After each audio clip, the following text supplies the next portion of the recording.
Bienvenidos una vez más a la Cuadratura del Círculo. Estamos ahora con Lucho Valdivieso y con Fernando Silloni. Lucho Valdivieso, como saben, ex ministro de Economía, ex gran funcionario del Fondo Monetario Internacional, para conversar en esta ocasión acerca de las fortalezas de la economía peruana y las debilidades también, por supuesto, ¿no? Hay una suerte de paradoja, porque el Perú tiene digamos, una enorme fortaleza en lo que se refiere a la macroeconomía, como sabemos, ¿no? Tenemos una estabilidad macroeconómica envidiada por casi todos los demás países de América Latina.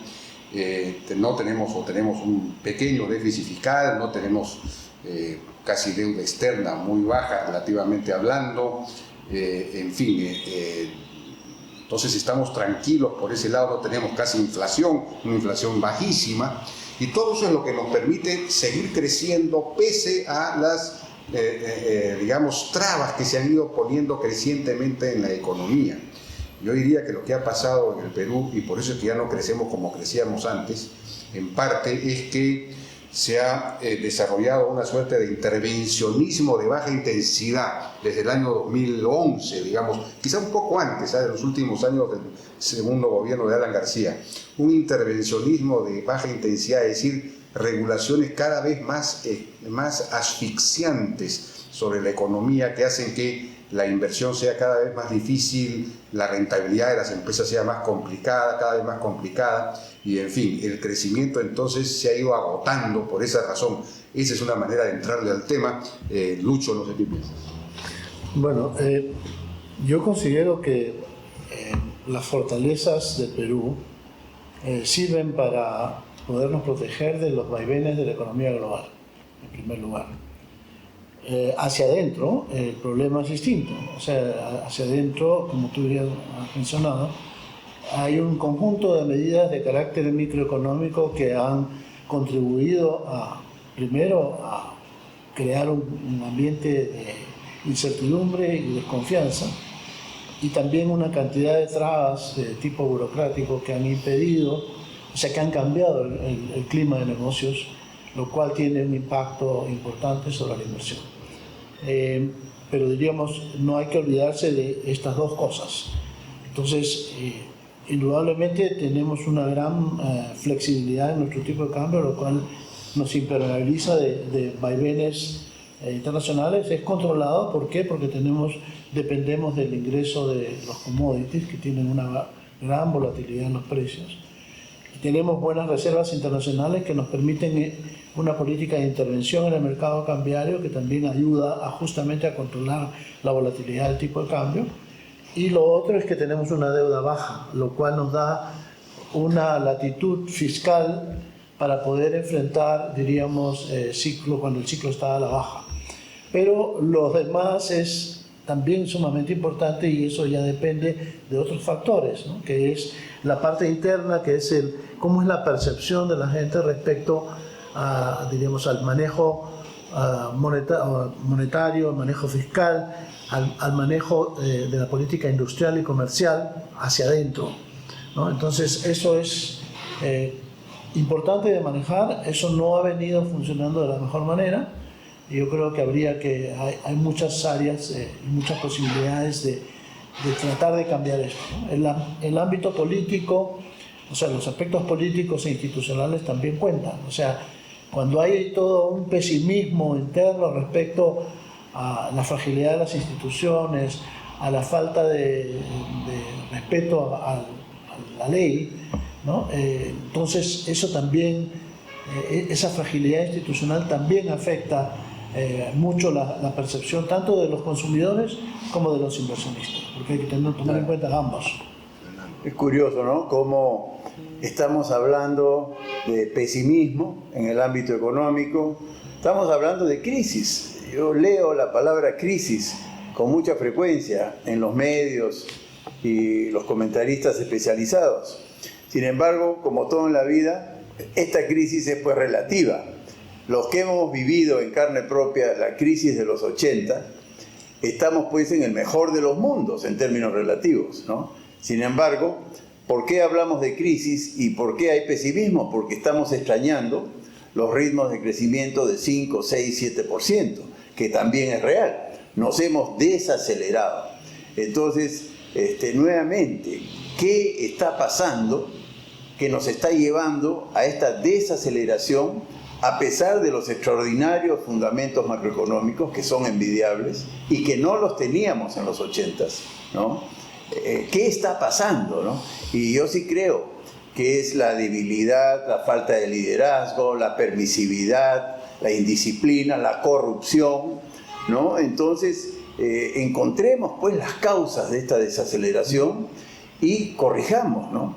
El satanizar a la minería es pues suicida, es autodestructivo, ¿no? La minería podría generar un gran dinamismo en la economía peruana, como todas las inversiones en los demás sectores, pero prescindir de la minería es autodestructivo, ¿no? Yo creo que lo que hizo que el Perú pudiera empezar a crecer a tasas muy altas a partir de los 90 fue el cambio del modelo económico, la apertura de la economía, la libertad económica, la privatización de las empresas públicas, la desregulación de la economía, la eliminación de los controles, la eliminación de los subsidios, todo eso, ¿no es cierto? Eso permitió que la economía se liberara, soltara sus fuerzas productivas y la economía creciera a tasas muy altas. Pero el problema es que eso se empezó a dar marcha atrás a partir, decía yo antes, más o menos del año 2008, 2009, 2011 en particular, cuando nuevamente se empieza a restablecer un intervencionismo, no como el que teníamos antes de los 90, ¿no? Que era un intervencionismo total, un estatismo absoluto, pero sí un intervencionismo de baja intensidad, creando cada vez más reglamentos, requisitos y cargas sobre todas las actividades, por un lado. Por otro lado, lo que has señalado tú, esta ideología, digamos, antiminera creciente, que es muy preocupante, ¿no? Porque en el Perú, si algo tenemos como gran recurso, como gran palanca para el desarrollo es la minería. Entonces, no reconocernos como país minero que tiene esa posibilidad, esa potencialidad, es suicida y es ignorancia, además, a diferencia de Chile, que sí se reconoce como país minero, Australia, estaba leyendo un artículo que sí se reconoce como país minero, que aprovechan esa riqueza, ¿no? Entonces, todo eso interviene, no sé mucho. ¿Tú qué? Bueno, has mencionado una cosa bien importante. Pasamos de un periodo en que era necesaria la estabilización y sentar las bases para el crecimiento. Estamos hablando de todos los 90. Claro. Se hicieron cambios fundamentales y se impregnaron conceptos muy importantes. Por ejemplo, la importancia del balance fiscal. La caja cero. Al principio no teníamos ingresos, teníamos que gastar solamente lo que entraba el día anterior. Eso se metió en nuestra mente y en nuestro comportamiento. Casi genético. La gente no quiere más un periodo de hiperinflación como el que tuvimos en esa etapa, del 85 al 90. O sea, eso está impregnado. Sí. Pero diríamos, lo que había que pensar después, y eso es una de las cosas en que la segunda parte, o hacia el final de la primera parte del primer gobierno de Fujimori, se pierde el concepto de, ya que estabilizamos y sentamos la base para un crecimiento, ahora tenemos que pensar en el crecimiento. ¿Cómo vamos a lograr sostener niveles altos de crecimiento? Y uno de los grandes problemas, y lo logramos hasta cierto punto, durante la segunda crisis más seria de la humanidad, que es en el 2008.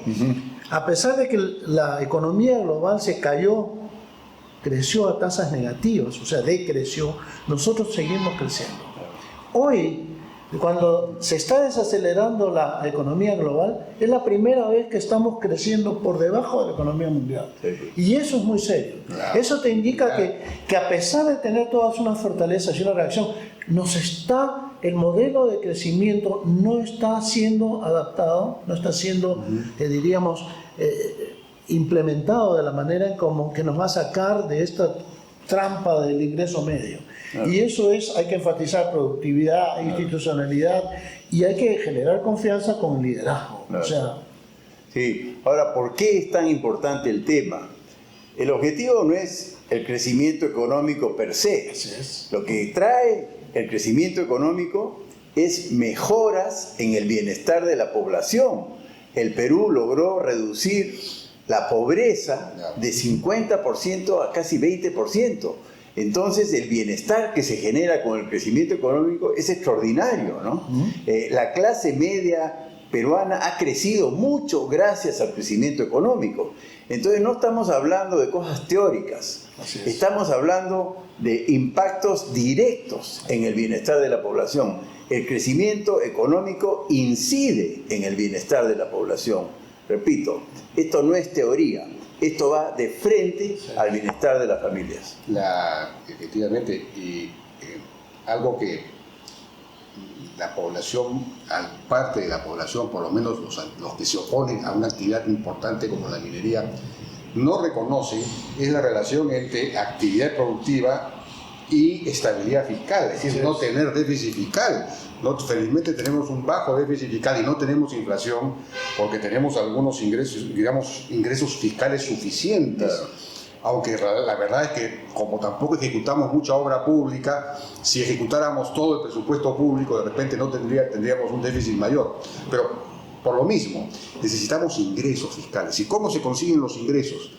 Con actividad productiva. Es la empresa, los negocios privados los que pagan impuestos, y la actividad que más paga impuestos es la minería, que paga un 47% de impuesto a la renta, digamos, más regalías, en fin, derechos gravámenes y todas esas cosas. Entonces tiene una carga del 47% que es muy alta, que ayuda, pues, mientras más minería tengamos, más dinero vamos a tener para hacer salud, educación, para pagar mejor a los maestros, a los policías, para hacer infraestructura, ¿no es cierto?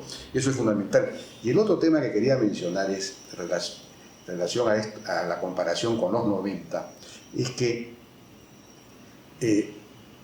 lo único que no se cambió realmente a partir de los 90 fue el sistema, fue la legislación laboral. Hubo algunos cambios, sí, pero nuevamente se ha regresado a lo mismo que teníamos antes, una suerte de estabilidad laboral absoluta que teníamos desde la época de Velasco, y unas regulaciones laborales que en buena cuenta hacen que los empresarios no quieran poner a su gente en planilla. Entonces tenemos una informalidad altísima, y eso atenta también contra el crecimiento a la larga, ¿no? Claro, es muy grave lo que ha sucedido con la legislación laboral. O sea, no hemos pasado solamente a una estabilidad laboral absoluta, diríamos, que además las compensaciones cuando tú quieres, diríamos, cuando tienes un problema en la empresa y necesitas recortar ciertos tipos de trabajo o ciertas líneas de producción, o sea, no solamente te van a exigir que pruebes o sea, que no tienes la necesidad de ese tipo de trabajador de manera sistemática, además que los compenses, y además que ahora hay una compensación de carácter por el daño moral que le puedas causar al trabajador, cuando en realidad uno no los despide. O sea, en muchas circunstancias, si hay mal comportamiento lo puedes sacar y hay justificación si lo pruebas, pero hay veces que tienes un problema de la baja, un ciclo económico adverso. Entonces ahí tienes que tener la flexibilidad para poder ajustar tus planes de productivo, y eso ahorita está limitado por diríamos, la estabilidad absoluta. Mientras más flexibilidad, más empleo vamos a tener, mejores salarios, además. Eso tú lo sabes, claro, ¿no? La ley de promoción agraria. Terminas también ya. Así es. La ley de promoción agraria se basa en la flexibilidad en el empleo. ¿Y cuál ha sido el resultado? Pleno empleo en Ica, aumento de remuneraciones. Entonces, eso que parece ir en desmedro de los trabajadores, a la larga va en favor de los trabajadores. Bueno, agradecemos mucho su atención y nos vemos en una próxima oportunidad.